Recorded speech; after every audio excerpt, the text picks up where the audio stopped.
PSG Fan TV, bonsoir à tous. Bonsoir Joe. Bonsoir. On va rentrer directement dans le sujet.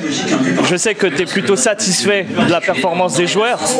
J'en ai vu des petits moments importants, mais je sens qu'il y a quand même une petite amertume sur le résultat.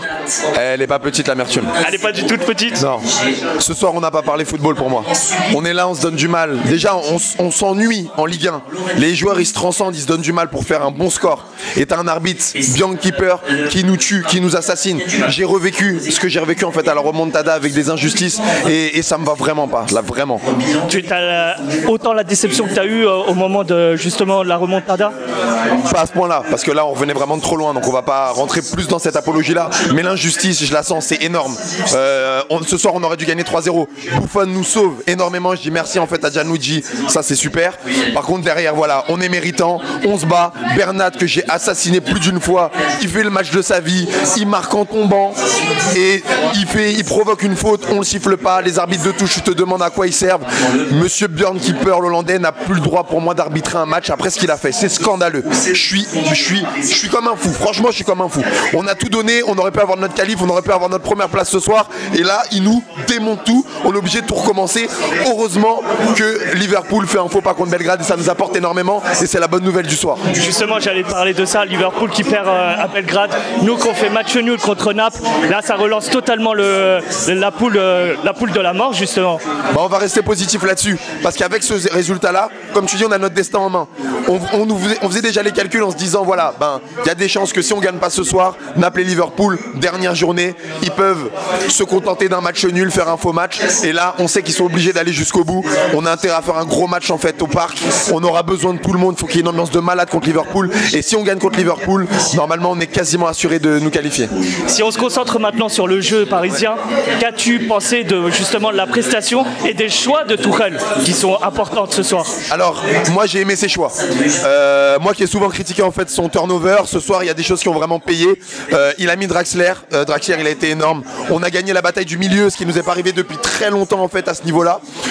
On sort avec 56% de possession de balle, donc ce qui est pas mal. En termes de tir, on en a un peu moins, mais on arrive en fait bien plus en fait à se projeter.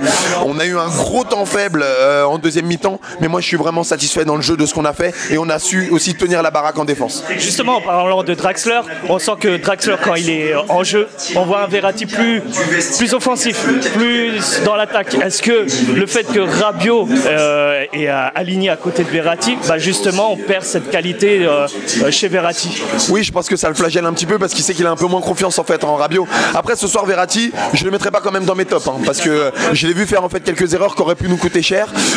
Mais bon, malgré tout, voilà, on a eu une bonne bataille du milieu. L'ironie de l'histoire, c'est que voilà, on peut refaire les matchs. C'est ça aussi la beauté du football, c'est que celui qui nous sauve, c'est Bernat. Même si je l'oublie pas qu'il y a hors-jeu sur l'action qui amène en fait le penalty pour Naples, c'est Thiago Silva, notre meilleur joueur, qui fait aussi un très bon match, qui nous amène en fait aujourd'hui ce penalty. Un petit mot sur le retour de Cavani. Est-ce que tu l'as senti décisif ou un peu plus en confiance pour la fin de match? Pas du tout. Je l'attendais, j'étais content qu'il soit là, je voulais qu'en fait Edison soit présent. Pour moi, il n'a rien apporté dans le jeu, donc je pourrais même pas noter sa performance.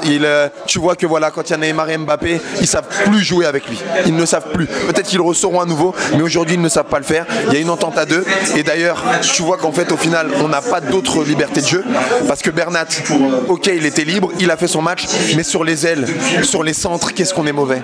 Qu'est-ce qu'on est mauvais. Ça n'apporte rien. Il n'y a que Neymar qui essaye de créer un petit peu, qui crée des décalages. Donc certes, il y a du déchet, mais ça part de lui. Et même des fois, tu le vois qu'il perdait la balle. Pourquoi? Mais parce qu'il n'avait pas de solution. Il préférait temporiser pour chercher quelque chose.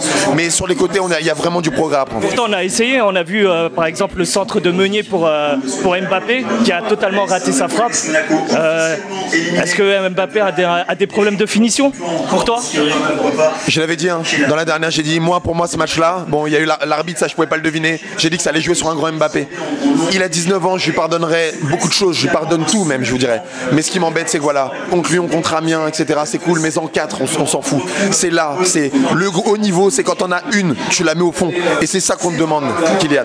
C'est ça, et j'espère que ce soir, s'il la met pas, qu'il a appris. J'oublie pas aussi Meunier, parce que Neymar fait encore une fois une passe décisive de malade. Et manque de lucidité énorme de Meunier en première, qui lui remet alors que c'est complètement... Enfin, c'est comme si tu connaissais pas la règle du football et que tu savais pas qu'il y avait hors-jeu. Donc voilà, pour moi il y a un grand match encore de Neymar. Meunier, il était à côté de son match et je comprends qu'il ait échangé aussi pour Kipembe. Est-ce que pour toi il y a un autre joueur qui a performé ce soir? Buffon. Gianluigi. On peut le critiquer, on hésite avec Areola, mais s'il n'est pas là en fait dans le début de la deuxième, on est à l'eau, on est cuit. Voilà. Dans les 20 premières minutes de la seconde mi-temps en tout cas. C'est ça, exactement. Après dans mes tops, dans les meilleurs joueurs, je mets Bjorn Keeper. Quel grand arbitre joueur, magnifique ce qu'il nous a apporté. Voilà, on aurait dû gagner 3-0 tranquillement et tu finis en fait avec un 1 partout et mais t'as encore ton destin entre les mains, c'est le plus important. Donc on continue à y croire. Tu crois toujours? J'y crois à fond.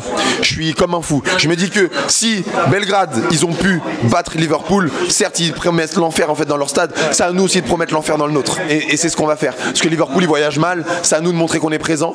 Naples-Liverpool ça va bégayer. Par contre il nous attendra un gros match à Belgrade. Mais au moins maintenant, en voyant nos deux cadors, un qui fait match nul, l'autre qui perd, on sait, on va pas y aller en fait serein en disant on a gagné 6-1. Et ça c'est finalement, ça devient en fait un avantage de jouer Belgrade à la fin et que Liverpool et Naples du coup devront tout donner ensemble et s'annuler. Ça marche. Bah, je te remercie encore Joe. Merci beaucoup, Allez, on y croit à encore. bientôt, on y croit. C'est cool.